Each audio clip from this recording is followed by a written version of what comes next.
नमस्कार all of you. पिछले video lecture में हमने आपको अभिक्रिया की कोटि के बारे में तथा वेग नियम के बारे में बताया था। आज के वीडियो में आपको प्राथमिक तथा जटिल अभिक्रियाओं के बारे में बताया जाएगा। तो चलिए स्टार्ट करते हैं प्राथमिक तथा जटिल अभिक्रियाओं के बारे में। Elementary and complex reaction. आइए देखते हैं। संतुलित रासायनिक समीकरण। संतुलित रासायनिक समीकरण अभिक्रिया कैसे हो रही है इसका सही चित्रण कभी भी प्रस्तुत नहीं करती है। जो संतुलित रासायनिक समीकरण है वह जो है अभिक्रिया के बारे में संतुलित रासायनिक समीकरण से आप नहीं बता सकते हैं। ठीक है, क्यों? क्योंकि बहुत अभिक्रियाएं जो हैं एक पद में पूर्ण नहीं होती हैं। ठीक है, बहुत सारी अभिक्रियाएं ऐसी होती हैं जो कई स्टेप में पूर्ण होती हैं। बहुत कम ऐसी अभिक्रियाएं होती हैं जो सिंगल स्टेप में कंप्लीट होती हैं। तो संतुलित रासायनिक समीकरण अभिक्रिया कैसे हो रही है इसका सही चित्रण कभी भी प्रस्तुत नहीं करती है। क्यों? क्योंकि बहुत कम अभिक्रिया एक पद में पूर्ण होती हैं।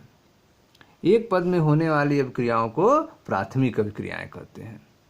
प्राथमिक अभिक्रिया किसे कहेंगे? एक पद में सिंगल स्टेप में होने वाली अभिक्रियाओं को प्राथमिक अभिक्रियाएं कहते हैं। जब प्राथमिक अभिक्रियाएं एक पद में न हों बल्कि कई पदों में पूर्ण होकर उत्पाद बनाती हों तब ऐसी अभिक्रियाओं को जटिल अभिक्रियाएं कहते हैं। ठीक है, तो प्राथमिक अभिक्रिया किसे कहेंगे? एक पद में होने वाली अभिक्रियाओं को प्राथमिक अभिक्रियाएं कहते हैं। ठीक है, जब अभिक्रिया जो है एक पद में न होकर बल्कि कई पदों में पूर्ण होकर उत्पाद बनाती हो तब ऐसी अभिक्रियाओं को जटिल अभिक्रियाएं कहते हैं।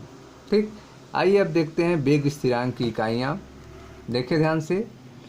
मान लीजिए एक सामान्य अभिक्रिया है, small A capital A plus small B capital B arrow small C capital C plus small D capital D के लिए। इसके लिए वेग बराबर k A power x into B power y, जहाँ x प्लस वाई बराबर n अभिक्रिया की कोटि है। ठीक है, एक सामान्य अभिक्रिया है। इसके लिए आप वेग लिख रहे हैं, वेग बराबर के, ठीक है, ए के सान्ता पावर एक्स इंटू बी के सान्ता पावर वाई। यह जो पावर हैं एक्स और वाई, इनको जब ऐड करते हैं, जब जोड़ देते हैं तो क्या निकलता है? अभिक्रिया की कोटि निकलती है। अब आपको वेग स्थिरांक के का इकाई निकालना है। ठीक है, तो वेग स्थिरांक के बराबर क्या हो जाएगा? वेग बटे ए की पावर एक्स बी के पावर वाई। ठीक, तो वेग स्थिरांक के बराबर वेग का इकाई क्या होगा? सांता बटे समय। वेग की इकाई क्या होगी? सांता बटे समय हो गई। उसके बाद जो है जब ए बराबर बी, ठीक है, ए की सांता और बी की सांता अगर बराबर हों, ठीक है, तो यह दोनों सांद्रता हो गए और पावर x प्लस वाई की जगह क्या लिख दिए? n। ठीक है, तो इसको कोष्टक में लिख दिए सांद्रता पे पावर n, क्योंकि दोनों सेम हो गए। जब एक, ठीक है, ए की सांद्रता और बी की सांद्रता आपस में बराबर हो तो इसको एक साथ लिख सकते हैं सांद्रता पे पावर n। n क्या है? x प्लस वाई है। ठीक, अब जो है सांता और समय की एसआई इकाई मोल पर लीटर तथा सेकेंड लेने पर सांता की एसआई इकाई क्या होती है? मोल पर लीटर होती है और समय का सेकेंड होता है।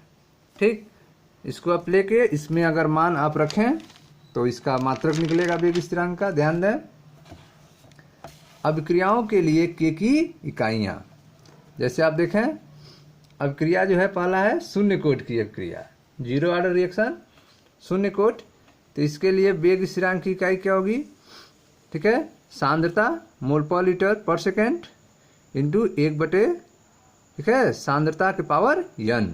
तो सांता का mole per litre minus one, असांता पावर n का मान यहाँ आपका क्या है? 0 है, क्योंकि अभिक्रिया क्या है? शून्य कोट की अभिक्रिया, इसलिए n का मान क्या हो जाएगा? x प्लस वाई का मान क्या हो जाएगा? 0 हो जाएगा। ठीक, तो यह 0 हो गया तो यह फैक्टर 1 हो गया, यह कैंसिल हो गया, 1 हो गया। ठीक, बच गया यह, तो यह हो गया मोल लीटर पे माइनस 1, ये ऊपर गया सेकेंड पे माइनस 1। तो शून्य कोट की अभिक्रिया की इकाई क्या होती है? मोल लीटर पे माइनस 1 सेकेंड पे माइनस 1 होती है। ठीक, अब देखिए प्रथम कोट की अभिक्रिया का। प्रथम कोट की अभिक्रिया कोट क्या होगा? 1 होगा, n का मान क्या होगा? 1 होगा। तो सांद्रता का मात्रक मोल पर लीटर प्रति सेकेंड, यह हो गया 1 बटे सांता पावर n। तो यह सांता हो गया मोल लीटर माइनस 1 और n का मान 1 हो गया। ठीक, अब यह हो गया मोल पे 1 हो जाएगा और लीटर पे -1 ही रहेगा। यहाँ से क्या होगा, लीटर पे -1 और लीटर -1 कैंसिल हो जाएगा, मोल से मोल कैंसिल हो जाएगा, यह सेकेंड ऊपर जाएगा, सेकेंड पे -1। तो प्रथम कोट की अभिक्रिया के लिए वेग स्थिरांक k की इकाई क्या होती है, सेकेंड पे -1 होती है या पर सेकेंड होती है। आइए देखते हैं द्वितीय कोट के लिए। द्वितीय कोट की अभिक्रिया के लिए n का मान 2 होता है। द्वितीय कोट के लिए तो सांता का मात्रक मोल, ठीक है, लीटर -1 प्रति बटे सेकेंड, यह हो गया 1 बटे Santa power n, Santa mole litre -1 पे पावर 2, n का मान 2 है। ठीक, तो यह मोल पे 2 हो जाएगा और ये लीटर पे -2 हो जाएगा। तो जब मोल पे 2 हो जाएगा तो यह 1 से कैंसिल हो जाएगा, यह मोल पे 2 है तो ये ऊपर जाएगा तो -2 हो जाएगा, -2 में से 1 + 1 कैंसिल होगा तो -1 बचेगा, तो यह मोल पे -1 हो गया। ठीक, और यह लीटर पे -2 है और यह 2 इस पे आएगा तो क्या हो जाएगा, -2 ऊपर जाएगा लीटर तो क्या हो जाएगा, लीटर पे +2, और लीटर +2 में से यह -1 हट जाएगा तो बचेगा केवल लीटर पे +1 अर्थात लीटर, और यह सेकेंड ऊपर जाएगा तो सेकेंड पे -1। तो इस तरह से द्वितीय कोट की अभिक्रिया की मात्रा क्या हो गया, द्वितीय कोट की अभिक्रिया के लिए वेग स्थिरांक की इकाई क्या हो गई, मोल पे -1, लीटर सेकेंड पे -1। ठीक है, तो इस तरह से आपने देखा कि अभिक्रियाओं के लिए वेग स्थिरांक k का मात्रक शून्य कोट की अगर अभिक्रिया है तो उसके लिए वेग स्थिरांक k की इकाई क्या होती है, मोल लीटर पे -1, सेकेंड पे -1 या मोल प्रति लीटर प्रति सेकेंड। प्रथम कोट की अभिक्रिया है तो उसके लिए मात्रक क्या होता है, सेकेंड पे -1 या पर सेकेंड। द्वितीय कोट की अभिक्रिया है तो उसके लिए मात्रक क्या होगा, मोल पे -1, लीटर सेकेंड पे -1 होगा। ठीक है, तो इस तरह से आपने देखा वेग स्थिरांक की इकाई। ठीक है, अब आइए देखते हैं अभिक्रिया की आणविकता क्या होती है। अभिक्रिया की आणविकता, तो अभिक्रिया की आणविकता शुरू करते हैं। इससे पहले जो है प्राथमिक अभिक्रिया के बारे में जानें। अभिक्रिया का एक अन्य गुणधर्म जिसे आणविकता कहते हैं, अभिक्रिया का एक गुणधर्म होता है, ठीक है, जिसे क्या कहते हैं, उसकी आणविकता कहते हैं। अभिक्रिया का एक अन्य गुणधर्म जिसे आणविकता कहते हैं अभिक्रिया की क्रियाविधि समझने में सहायता करती है। अभिक्रिया की आणविकता जो है यह अभिक्रिया का एक गुण है, एक गुणधर्म है जो किसमें हेल्प करती है, अभिक्रिया की क्रियाविधि को, अभिक्रिया के मैकेनिज्म को समझने में सहायता करता है। ठीक है, प्राथमिक अभिक्रिया में भाग लेने वाले स्पीशीज, प्राथमिक अभिक्रिया में भाग लेने वाले स्पीशीज चाहे वो परमाणु हो, आयन हो अथवा अणु हो, जो कि एक साथ संघट्ट के कारण रासायनिक अभिक्रिया करती हैं की संख्या को अभिक्रिया की आणविकता कहते हैं। तो आप देख रहे हैं कि प्राथमिक अभिक्रिया में जो भाग लेने वाले स्पीशीज हैं जो आपस में एक साथ संघट्ट के कारण रासायनिक अभिक्रिया करते हैं, ठीक है, तो उन भाग लेने वाले स्पीशीज की संख्या को ही क्या कहते हैं, अभिक्रिया की आणविकता कहते हैं। अभिक्रिया की आणविकता क्या होती है, प्राथमिक अभिक्रिया में भाग लेने वाले स्पीशीज जो कि एक साथ संघट्ट के कारण रासायनिक अभिक्रिया करती हैं उनकी संख्या को अभिक्रिया की आणविकता कहते हैं। तो प्राथमिक अभिक्रिया में भाग लेने वाले परमाणुओं अथवा आयनों अथवा अणुओं, ठीक है, जो एक साथ संघट्ट के कारण रासायनिक अभिक्रिया करती हैं उनकी संख्या को अभिक्रिया की आणविकता कहते हैं। जब अभिक्रिया में केवल एक स्पीशीज जुड़ी हो तो अभिक्रिया एक अणु कहलाती है। ठीक है, जब अभिक्रिया में कितने स्पीशीज हो, केवल एक स्पीशीज हो तो अभिक्रिया क्या कहलाएगी, एक अणुक कहलाती है। जैसे अमोनियम नाइट्राइड का अपघटन, तो अमोनियम नाइट्राइड का अपघटन देखें, इसमें केवल अमोनियम नाइट्राइड है अर्थात यह एक अणुक अभिक्रिया होगी। अमोनियम नाइट्राइड, ठीक है, NH4NO2, इसका अपघटन हो रहा है N2 + 2H2O, यह क्या है, एक अणुक अभिक्रिया है। अब देखें द्विपरमाणुक अभिक्रिया या द्वि अणुक अभिक्रिया में एक साथ दो स्पीशीज का संघट्ट होता है, जैसे हाइड्रोजन आयोडाइड का वियोजन। तो यहाँ पे हाइड्रोजन आयोडाइड जो है यह कितना है, 2 परमाणुक है। ठीक है, यहाँ पे 2 स्पीशीज हैं जो आपस में टकराते हैं और जिससे वह टूटते हैं हाइड्रोजन और आयोडीन में। तो यह किसका उदाहरण होगा, द्विपरमाणुक अभिक्रिया का अर्थात द्विअणुक अभिक्रिया का। अब देखें त्रिपरमाणुक अभिक्रिया या त्रिअणुक अभिक्रिया, ठीक है, में एक साथ 3 स्पीशीज का संघट्ट होता है। त्रिअणुक अभिक्रिया में क्या होता है, एक साथ 3 स्पीशीज का संघट्ट होता है। जैसे देखें 2NO + O2, ठीक है, तो यह 3 स्पीशीज हो गए, 2 और 1, यह 3 स्पीशीज हो गए, यह आपस में टकराते हैं जिससे 2NO2 बनता है। ठीक है, तो इस तरह से आपने देखा कि अगर अब क्रिया में केवल एक स्पीशीज भाग ले रहा है तो उसे एक अणु कहते हैं, जैसे अमोनियम नाइट्राइड का अपघटन। ठीक है, अगर दो स्पीशीज भाग ले रहा है, उसका टक्कर हो रहा है, संघट्ट हो रहा है, तो उसे द्विपरमाणु अपक्रिया या द्विअणु अपक्रिया कहते हैं, जैसे हाइड्रोजन आयोडाइड का वियोजन। ठीक है, उसके बाद आपने देखा त्रिपरमाणु अपक्रिया, जिसमें 3 अणु भाग लेते हैं। ठीक है, 3 अणु भाग लेते हैं, 3 स्पीशीज का संघट्ट होता है, जैसे आपने देखा 2NO+2 2NO2। ठीक, उचित विन्यास के साथ 3 से अधिक अणुओं के एक साथ संघट्ट के उपरांत अपक्रिया होने की संभावना बहुत कम होती है। तो आप देख रहे हैं कि उचित विन्यास के साथ 3 से अधिक अणुओं का एक साथ टकराना, एक साथ संघट्ट होना और उसके बाद अभिक्रिया का होना, यह संभावना बहुत कम होती है। अतः त्रिअणुक से अधिक आणविकता परिलक्षित नहीं होती है। 3 अणुक से अधिक आणविकता परिलक्षित नहीं होती है। ठीक है, जैसे आपने देखा पहले मोनोएटॉमिक, डायएटॉमिक, ट्राइएटॉमिक। ठीक है, 2 अणु की अभिक्रिया। ठीक है, 1 मॉलिक्यूलर, 2 मॉलिक्यूलर, 3 मॉलिक्यूलर। ठीक है, ये आप देख रहे हैं, पहला 1 अणु की अभिक्रिया यह संभव है, 2 अणु की अभिक्रिया भी संभव है, त्रिअणु की अभिक्रिया भी संभव है, लेकिन 3 से अधिक, ठीक है, त्रिअणु से अधिक की आणविकता संभव नहीं है।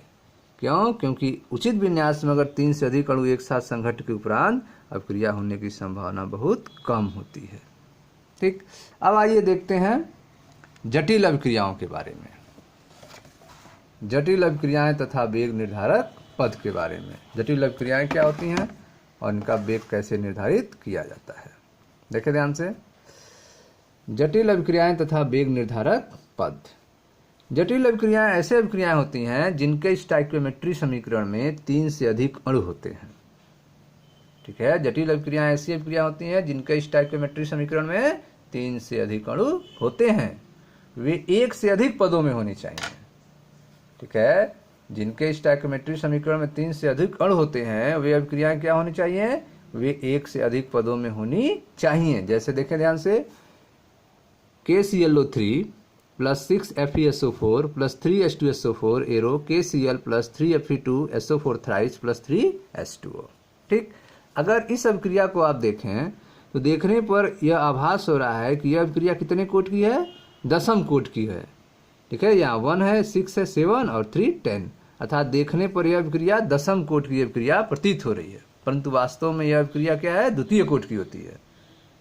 ठीक है, यह अभिक्रिया कितनी कोट की होती है? द्वितीय कोट की है, लेकिन देखने में समीकरण के अनुसार यह कैसा दिख रहा है? दशम कोट का दिख रहा है, लेकिन वास्तव में यह अभिक्रिया द्वितीय कोट की होती है। इससे यह स्पष्ट है कि अभिक्रिया अनेक पदों में संपन्न होती हैं। ठीक है, अभिक्रियाएं जो होती हैं सिंगल स्टेप में नहीं कंप्लीट होती हैं। अभिक्रियाएं जो जटिल होती हैं वह एक से अधिक पदों में संपन्न होती हैं। कौन सा पद कुल अभिक्रिया के वेग को नियंत्रित करता है, इसे हम अभिक्रिया की क्रियाविधि को ज्ञात करके दे सकते हैं। तो आप देख रहे हैं कि अभिक्रिया जो है, ठीक है, जो जटिल अभिक्रियाएं होती हैं वो एक से अधिक पदों में संपन्न होती हैं। अब जब अभिक्रिया एक से अधिक पदों में संपन्न हो रही हैं तो कौन सा पद जो है अभिक्रिया के वेग को कंट्रोल करेगा? कौन सा पद कुल अभिक्रिया के वेग को नियंत्रित करता है, यह कैसे हमें पता चलेगा? यह हमें अभिक्रिया की क्रियाविधि को ज्ञात करके पता चलेगा। जब आप अभिक्रिया की क्रियाविधि को ज्ञात करेंगे, जब उसके मैकेनिज्म को समझेंगे, तो उसमें आपको पता चलेगा कि कौन सा जो पद है, ठीक है, जो अभिक्रिया के वेग को कंट्रोल कर रहा है। ठीक है, अभिक्रिया के वेग को कंट्रोल कौन करेगा? तो अभिक्रिया के कुल वेग अभिक्रिया के सबसे मंद पद द्वारा नियंत्रित होता है।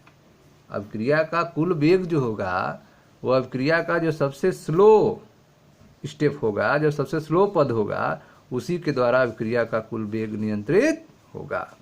ठीक है, कुल वेग नियंत्रित होगा, और उसी सबसे स्लो स्टेप वाले पद को ही क्या कहते हैं? वेग निर्धारक पद कहते हैं। सबसे स्लो स्टेप वाले पद को ही क्या कहेंगे? वेग निर्धारक पद कहते हैं। ठीक है, इसके उदाहरण में कहा जाता है जैसे लंबी दौड़ हो, अगर, ठीक है, लंबी दौड़ हो, बहुत दूर तक दौड़ना हो ज़्यादा, ठीक है, 25 किलोमीटर 30 किलोमीटर की दौड़ हो, तो जीतने की संभावना सबसे अधिक किसकी होगी? जो पहले धीमे दौड़ता है। ठीक है, जो धीमे दौड़ेगा वही जो है लंबी दूरी तक दौड़ सकता है। जो बहुत तेज दौड़ने लगेगा शुरू में ही, तो वह जो है क्या हो जाएगा, उसका सांस फूलने लगेगा, वह रुक जाएगा। ठीक है, तो लंबी दौड़ में जो सबसे स्लो दौड़ने वाला होता है स्टार्ट में, वही जो है उसके रेस जीतने की संभावना अधिक होती है। तो उसी तरह किसी अभिक्रिया में जो सबसे स्लो स्टेप होता है, सबसे मंद पद होता है, वही जो है उसके वेग को निर्धारित करता है, अर्थात वेग निर्धारक पद कहा जाता है। देखिए ध्यान से फिर से, जटिल अभिक्रियाएं ऐसी अभिक्रियाएं होती हैं जिनके स्टोइकियोमेट्री समीकरण में 3 से अधिक अणु होते हैं, वे 1 से अधिक पदों में होनी चाहिए। जैसे यहाँ पे एक समीकरण आप देख रहे हो, ठीक है, यहाँ पे देखने में यह प्रतीत हो रहा है कि यह कैसा है, दशम कोटि की अभिक्रिया है। देखिए 1 और 6 7 और 7 और 3 10।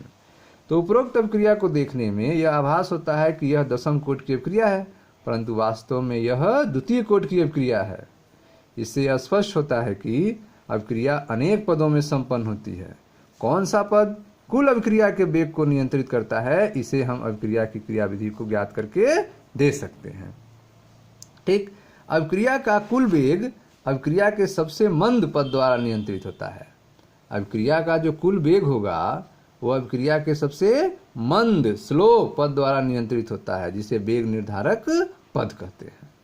ठीक है, उदाहरण देखिए, क्षारीय माध्यम में, ठीक है, क्षारीय माध्यम में आयोडाइड आयन से उत्प्रेरित हाइड्रोजन परऑक्साइड के अपघटन की अभिक्रिया। तो आप देख रहे हैं कि क्षारीय माध्यम है और आयोडाइड आयन से उत्प्रेरित हो रहा है हाइड्रोजन परऑक्साइड का अपघटन। हाइड्रोजन परऑक्साइड का अपघटन हो रहा है जो क्षारीय माध्यम में आयोडाइड आयन से क्या हो रहा है, उत्प्रेरित हो रहा है, और यह हाइड्रोजन परऑक्साइड टूटकर, ठीक है, जल और ऑक्सीजन बना रहा है। ठीक, इस अभिक्रिया के लिए निम्नलिखित वेग समीकरण प्राप्त होते हैं। ठीक है, वेग बराबर -d/dt, ठीक है, कंसंट्रेशन ऑफ H2O2, H2O2 की सांद्रता, ठीक है, एक्टिव मास ऑफ H2O2। तो इस अभिक्रिया के लिए वेग समीकरण क्या होगा, वेग बराबर -d/dt, H2O2 की सांद्रता। ठीक है, यह हो गया आपका बराबर के H2O2 की सांद्रता इंटू I माइनस की सांद्रता। ठीक, ऐसे भी लिख सकते हैं। आगे देखें, यह अभिक्रिया H2O2 और I माइनस प्रत्येक के प्रति प्रथम कोटि का प्रमाण है। यह जो अभिक्रिया है वह H2O2 के लिए, ठीक है, H2O2 के लिए और I माइनस के लिए, आयोडाइड आयन के लिए, यह अभिक्रिया कौन सी अभिक्रिया है, प्रथम कोटि की अभिक्रिया है। यह पावर 1 है, अर्थात प्रथम कोटि की अभिक्रिया है। ठीक है, तो आप देख रहे हैं कि यहाँ पे क्षारीय माध्यम में आयोडाइड आयन से उत्प्रेरित हाइड्रोजन परऑक्साइड का अपघटन हो रहा है, ठीक है, जिससे H2O और ऑक्सीजन में वो टूट रहा है। और इस अभिक्रिया का वेग जो होगा, वेग अर्थात -d/dt सांद्रता H2O2 का जो होगा वेग, वो होगा किसके बराबर, बराबर के H2O2 की सांद्रता पावर 1 और आयोडाइड आयन की सांद्रता पावर 1। यह अभिक्रिया H2O2 और I माइनस प्रत्येक के प्रथम कोटि, ठीक है, प्रत्येक के प्रथम कोटि का है। प्रत्येक के प्रति क्या है, प्रथम कोटि की है। प्रमाण अभिक्रिया के 2 पदों में संपन्न होने का संकेत दे रहा है। ये जो प्रमाण है कि यह दोनों के प्रति प्रथम कोटि का है, इससे हमें क्या जानकारी मिल रही है कि अभिक्रिया जो होती है वह 2 पदों में संपन्न होती है। ध्यान से देखें अभिक्रिया कैसे 2 पदों में होती है संपन्न। पहले क्या होता है, H2O2 जो है, हाइड्रोजन परऑक्साइड जो है, आयोडाइड आयन से, ठीक है, अभिक्रिया करता है और बनता है H2O और IO minus, H2O plus IO minus. यह स्लो स्टेप होता है, मंद पद होता है। उसके बाद जो है यह जो IO माइनस बना है वह H2O2 से फिर रिएक्शन करता है, ठीक है, IO माइनस, और बनता है H2O plus I minus plus O2। ठीक है, तो इस तरह H2O2 टूट गया H2O और O2 में, और जो I माइनस आपका उत्प्रेरक था वह अलग हो गया। ठीक है, तो यह जो अभिक्रिया है क्षारीय माध्यम में आयोडाइड आयन से उत्प्रेरित हाइड्रोजन परऑक्साइड के अपघटन की अभिक्रिया, यह अभिक्रिया 2 पदों में होती है। पहला पद इसका स्लो होता है, ठीक है, दोनों पद जो है द्विअणुक प्राथमिक अभिक्रिया है। दोनों पद जो है कितने हैं, द्विअणुक प्राथमिक अभिक्रिया हैं। IO स्पीसीज को मध्यवर्ती, IO स्पीसीज क्या है, मध्यवर्ती है। ठीक है, IO माइनस स्पीसीज को मध्यवर्ती कहते हैं क्योंकि यह अभिक्रिया में बनता है परंतु समग्र संतुलित समीकरण में दिखाई नहीं देता है। ठीक है, आईओ माइनस अभिक्रिया में बनता है, लेकिन संतुलित समीकरण में यह दिखाई नहीं देता है आईओ माइनस। ठीक है, प्रथम पद जो है वह मंद होने के कारण वेग निर्धारक पद कहलाता है। यही जो प्रथम पद जो है यह मंद है, स्लो है, यही क्या कहलाएगा, वेग निर्धारक पद कहलाता है। ठीक है, अतः अभिक्रिया में मध्यवर्ती बनने का दर अभिक्रिया वेग को निर्धारित करती है। ठीक है, तो प्रथम पद जो था वह मंद पद था, वह अभिक्रिया का वेग निर्धारक पद था, अतः अभिक्रिया में मध्यवर्ती बनने की दर अभिक्रिया वेग को निर्धारित करती है। ठीक है, तो इस तरह से आपने देखा कि अभिक्रिया जो है इसमें जो मंद पद था वही अभिक्रिया के वेग को निर्धारित करता है।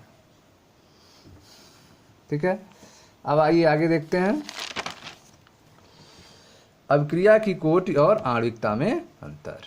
आपने अभिक्रिया की कोटि पढ़ लिया है और आणविकता भी आप पढ़ लिए हैं।